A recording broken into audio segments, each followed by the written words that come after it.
আসসালামু আলাইকুম। আশা করছি আল্লাহর রহমতে ভালো আছেন। নতুন আরেকটু রেসিপি দেখে নিশ্চয়ই বুঝতে পারছেন যে চিপস। আজকে আমি কাঁঠালের বিচি দিয়ে কত ইজি ওয়েতে ঘরে থাকা ইনগ্রেডিয়েন্টস দিয়ে এরকম চিপস বানিয়ে নেওয়া যায়, যেটা খুবই হাইজেনিক হবে বা স্বাস্থ্যসম্মত।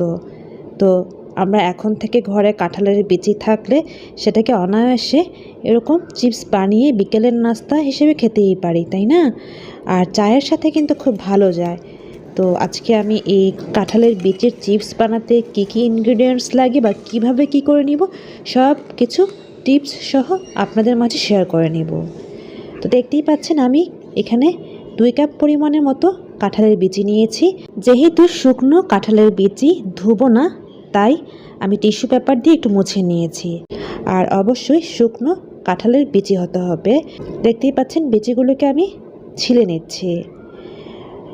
এই পর্যায়ে কিন্তু ধোয়া যাবে না। আর আমি আপনাদের একটা টিপস দেখিয়ে নিচ্ছি, দেখুন ছুরি দিয়ে কাটার পর পাতলা যেটা হয় সেটা হয় না, তাই আমি পারিনি ছুরি দিয়ে কাটতে। আমি রত্নাকে দিয়ে বটি দিয়ে কাটিয়ে নিচ্ছি। বটি দিয়ে কাটিয়ে নিলে একদম পাতলা চিপসের মতো করা যায়। একটা বিচিকে 3টা পার্ট করতে হবে।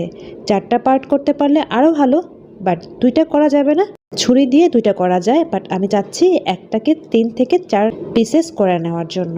তো দেখতেই পাচ্ছেন রত্না ফার্স্টে এভাবে কেটেছে। তো এভাবে আমি 2 কাপ কাঁঠালের বিচি কেটে নিচ্ছি। এক্ষেত্রে আমি কাঁঠালের বিচির রেড স্কিনটা ফেলে দিচ্ছি না। আপনারা চাইলে ফেলে নিতে পারেন, বাট কোনো দরকার হবে না। যখন আমি এটা ভাজবো তেলের মধ্যে, তখন এমনিতেই কিন্তু এটা উঠে আসে। যাই হোক, দেখতেই পাচ্ছেন আমার 2 কাপ কাঁঠালের বিচি এই পরিমাণের হয়েছে। এরপর যে আমি একটু টিস্যু দিয়ে আবারও মুছে নিচ্ছি, যেহেতু কোনোভাবে ধোয়া যাবে না আর কাঁঠালের বিচি কিন্তু ক্লিনই থাকে। এখন আমি টিস্যু দিয়ে জাস্ট কষটাকে মুছে নিচ্ছি।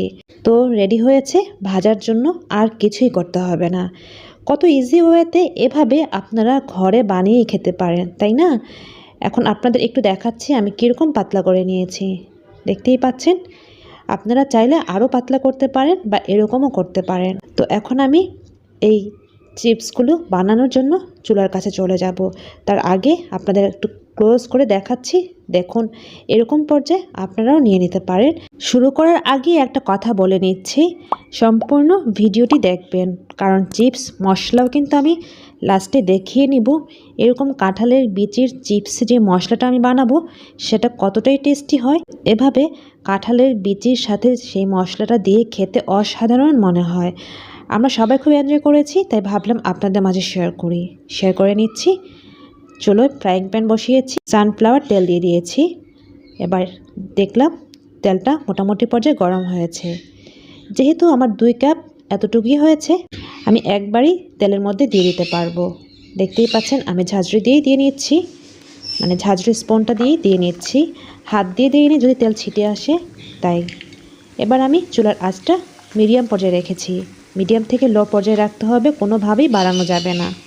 ব্যাস, দেখতেই পাচ্ছেন তেলের নিচে ডুবে আছে। এখন এটাকে আলতো আলতো করে নাড়িয়ে চাড়িয়ে নিতে হবে। একটু একটু মাঝে মধ্যে ফুটে ফুটে আসবে, বাট ওরকম কিছু না, ভয় পাওয়ার কিছু নেই। কাঁঠালের বিচির এই চিপসটা অনবরত নাড়তে হবে। এবার কিছু টিপস শেয়ার করি। যদি আপনারা বেশি ক্রিস্পি খেতে চান, সেক্ষেত্রে লং টাইম ধরে ভাজতে হবে। আর যদি মোটামুটি ক্রিস্পি খেতে চান, সেক্ষেত্রে আমি দেখিয়ে নিব কোন পর্যায়ে হলে নামিয়ে নেবেন। অনেকে অনেক ক্রিস্পি পছন্দ করে, সেক্ষেত্রে একটু সময় নিয়ে ভাজতে হয়। বাট আমার কাছে মনে হয় বেশি ক্রিস্পি থেকে মিডিয়াম পর্যায়ের ক্রিস্পিটা, মানে চিপসের মতো করে যে ক্রিস্পিটা, সেটা ভালো হয়। বেশি ক্রিস্পি হয়ে গেলে একটু হার্ড হয়ে যায়, বাচ্চারা খেতে কষ্ট হয়ে যাবে। তাই আবারও বলে নিচ্ছি, ভাজার সময় অবশ্যই খেয়াল করবেন যাতে বেশি ভাজা না হয়ে যায়, মানে পুড়ে না যায়। পুড়া হয়ে গেলে বা একটু বেশি পরিমাণে ব্রাউন হয়ে গেলে সেক্ষেত্রে হার্ড হয়ে যায়, যার কারণে বাচ্চারা খেতে প্রবলেম হয়।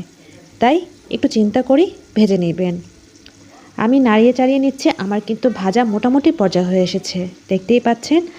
আর এখানে যে রেড স্কিনটা দেখতে পাচ্ছেন, এটা কিন্তু নামানোর পর ঠান্ডা হলে টিস্যু দিয়ে একটু গড়িয়ে নিলে সব রেড স্কিন চলে আসে।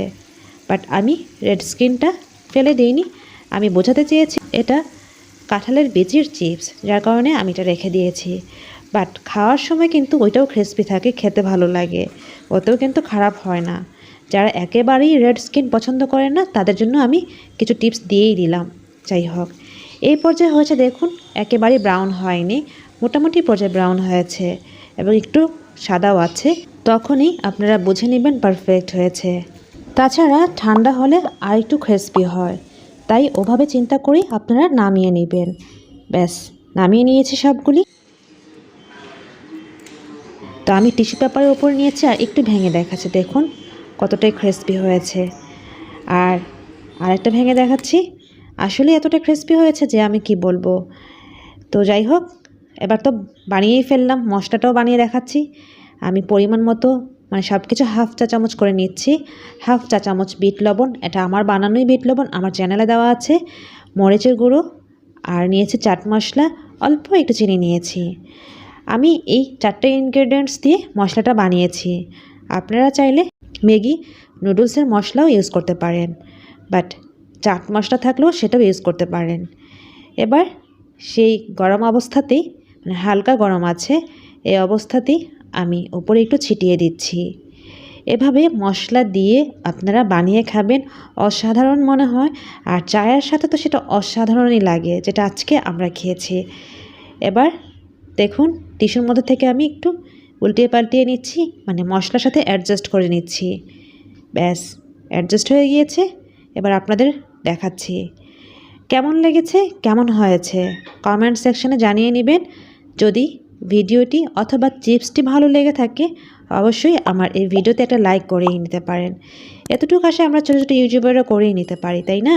আপনারা হচ্ছেন আমাদের মোবাইল ওয়েশার, আপনারা যদি কিছুটা আমাদেরকে সাপোর্ট করেন আরও নতুন নতুন রেসিপি শেয়ার করতেই পারি, তাই না? বাটিতে নিয়ে নিচ্ছি, দেখতেই পাচ্ছেন কীরকম ঝনঝন আওয়াজ, তার মানে ক্রিস্পি হয়েছে, মুচমুচে হয়েছে। ব্যাস, এবার চাও রেডি করে ফেলি, যেহেতু চা দিয়ে আমরা খাবো। বিকেলের নাস্তা বলে কথা, বিকেলের নাস্তায় চা ছাড়া কি হয়? তাই চায়ের সাথে আজকে আমি এটা রেখেছি। আপনারা এমনিও খেতে পারেন, বা যখনই অবসর সময় এই লকডাউনে যখন ইচ্ছে ভেজে খেতেই পারেন।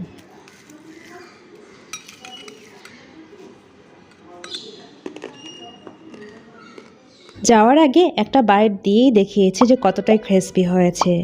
ভালো, সুস্থ এবং নিরাপদে থাকবেন। আল্লাহ হাফেজ, আসসালামু আলাইকুম। Thank you so much for watching.